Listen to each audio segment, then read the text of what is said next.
ఏదైనా కూడా ఏ ప్రోడక్ట్ అయినా కూడా చైనాలోనే మ్యానుఫ్యాక్చరింగ్ చేసేవారు. ఎందుకు? Cheapest labour in the world.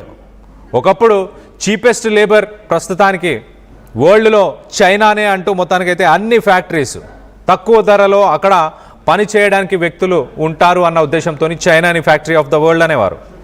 కానీ ప్రస్తుతానికి ఏమవుతుంది, ఇటు మార్కెట్లో ఒకసారి మనం చూస్తే కనుక ఇటు కార్పొరేట్ ఇంటర్నేషనల్ కంపెనీస్ అన్నీ కూడా, ఇటు యాపిల్ కానీ, అలాగే కార్ మ్యానుఫ్యాక్చరింగ్ కంపెనీస్ కానీ, ఇటు లగ్జరీ గూడ్స్ కానీ, లగ్జరీ బ్రాండ్స్కి సంబంధించిన గూడ్స్ని కూడా చైనాలోనే తయారు చేస్తున్నారు. సో కార్పొరేట్ కంపెనీస్ అన్నిటికీ ఒక మ్యాగ్నెట్ లాగా పనిచేసేది.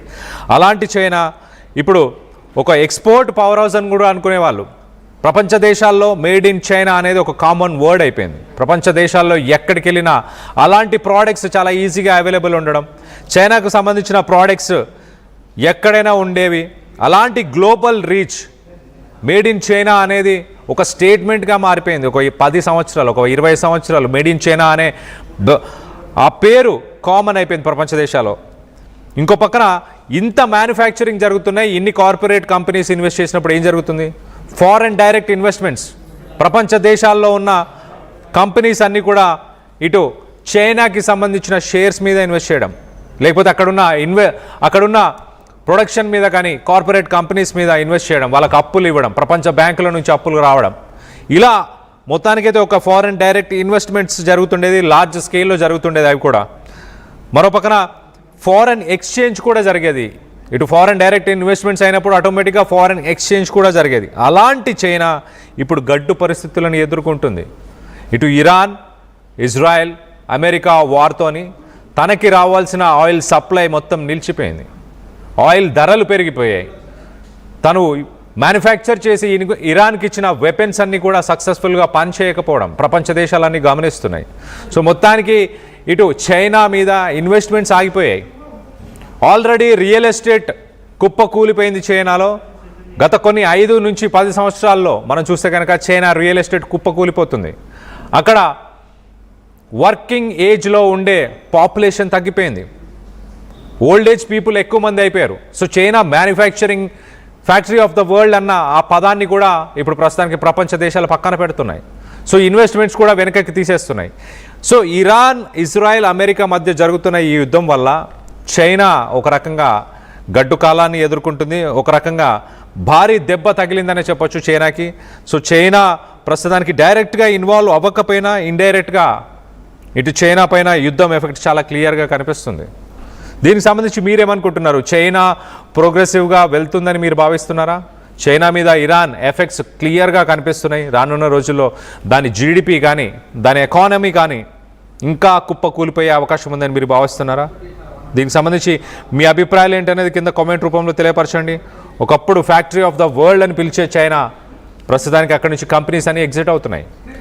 ఇరాన్ నుంచి ఆయిల్ కొనకూడదు అంటూ ఇటు ట్రంప్ తీసుకొచ్చిన కండిషన్స్ని, ట్రంప్ తీసుకొచ్చిన శాంక్షన్స్ని, వీటన్నిటి చైనా పట్టించుకోకుండా ఇరాన్ నుంచి గతం నుంచి కూడా ఆయిల్ని కొనుగోలు చేసేది.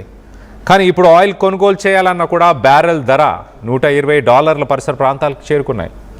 So 90% of China oil consumption అంతా మిడిల్ ఈస్టర్న్ కంట్రీస్, మరీ ముఖ్యంగా ఇరాన్ నుంచే. ఇరాన్తో పాటు గల్ఫ్ కంట్రీస్ నుంచి కూడా ఇటు ఆయిల్ని చైనా దిగుమతి చేస్తుంది. ప్రస్తుతానికి దానికి చెక్ పడడంతో ఆల్రెడీ రియల్ ఎస్టేట్ క్రైసిస్తోని, already real estate economy collapse అయింది.